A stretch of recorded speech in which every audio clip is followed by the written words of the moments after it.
What's up, everyone? Welcome to Pound for Pound TV, home and a safe bet. This is Michael, and it's been a while, but I'm back. Coming in hot this Cinco De Mayo weekend, like trying to pass a Carolina Reaper through your urethral orifice, is the much anticipated matchup between Canelo Alvarez and Dmitry Bivol from the T-Mobile Arena, Las Vegas, Saturday the 7th of May, US time. On the line is the WBA Light Heavyweight title, a title held by Bivol since 2017 and successfully defended by him 7 times. Bivol will be hoping to make it 8 straight title defenses against the 4-division champion who is rated pound for pound number 1 by such sports and boxing officialdom like Ring Magazine and ESPN.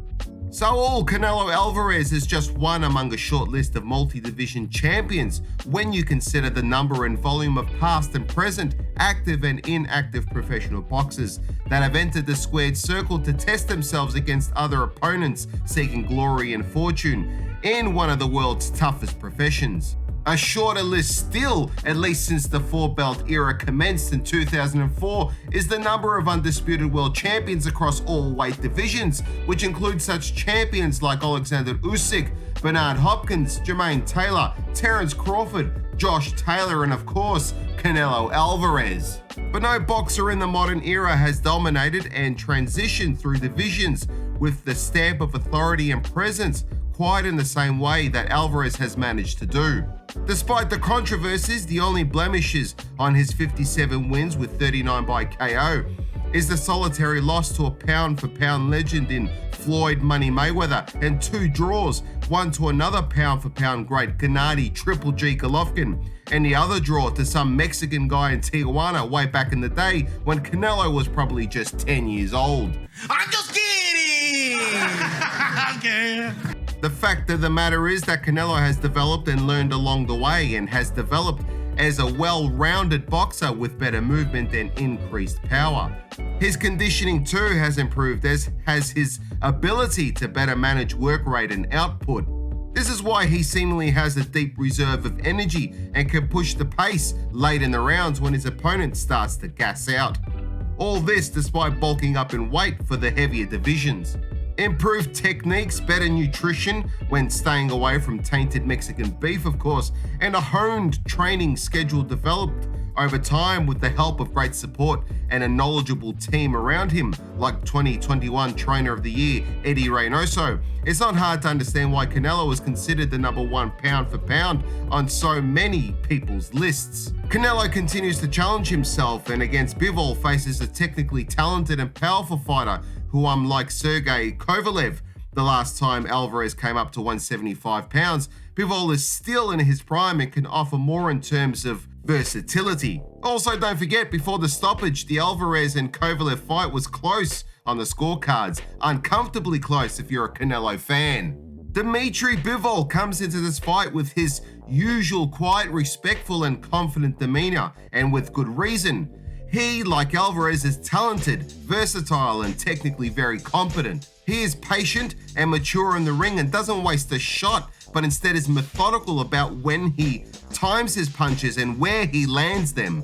When he does land his shots, they land with devastating power, which many of his former opponents can attest to. His record also highlights this, with 19 victories, with 11 of them coming by way of knockout, 0 losses or draws. Further, just like Canelo, Bivol can also be proud of his resume and his level of competition over the years, with names like Sullivan Barrera, Isaac Chilemba, Jean Pascal and Joe Smith Jr., all of them systematically broken down and eventually succumbing to Bivol on points. With respect to level of competition in their respective weight classes, yes, Canelo has beaten more champions and at the time undefeated opponents, but you can't knock what's on Bivol's resume.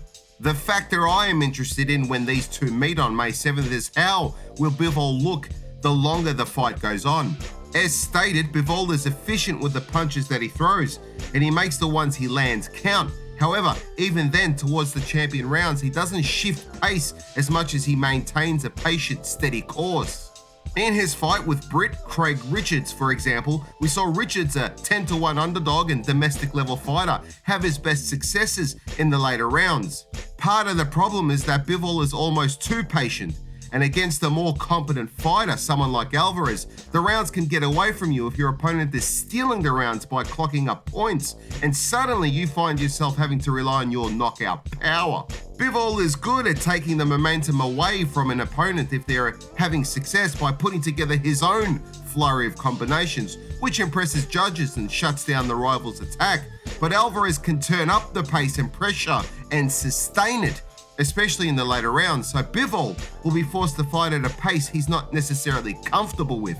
For me, Bivol will have to make Alvarez respect his power early, but I'm not sure how long he can keep Alvarez off of him. If I'm wrong, I'm happy to sit down and watch anything on Australian TV for a straight 24 hours, but I'm going with Canelo Alvarez on this one. I think they, by they I mean Alvarez's team, see something in Bivol that others haven't. I think he'll manage to absorb the punishment from Bivol and steal points by getting on the inside and going to work, and he'll target the body better than any of Bivol's previous opponents. I don't think we see a knockout, but we will see a war in the second half of the fight. Canelo on points. Before we hear from the experts, a reminder to please jab that like, share, subscribe, and notification bell. Check out our Patreon page to become a Patreon family member where you'll receive some cool perks. Want some merch? We've got t-shirts, the baseball caps, the phone covers, from boxing to crypto and everything in between. So head on over to In Stock Shop to find something you like. You can find a link below. Life is a fight outside the ring, and I've certainly gone a few rounds. From substance abuse to depression to street fights and trouble with the law, my life has seen a lot of darkness, but I've turned my life around, and my experiences might help you to do the same if you are or have dealt with similar hardships. It's all documented in my book, How to Get Out of Life Traps, and it's available on Amazon. Just find a link below.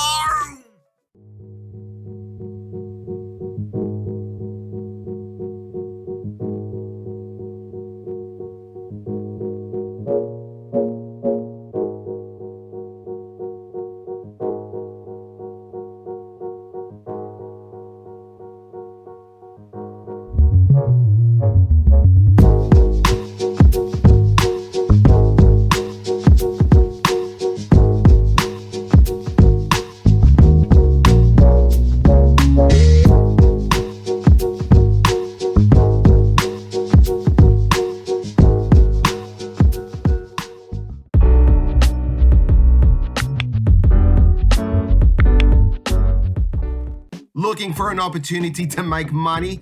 That cryptocurrency is so hot right now. I'm not a financial advisor, but it's pretty obvious that it is growing in popularity and utility, and many folks think that they have missed the boat on cryptocurrencies like Bitcoin, but they couldn't be further from the truth. You can mine Bitcoin on your laptop, PC, or mobile phone if they are half decent, without having to splurge on expensive mining rigs. In fact, you can do it for free.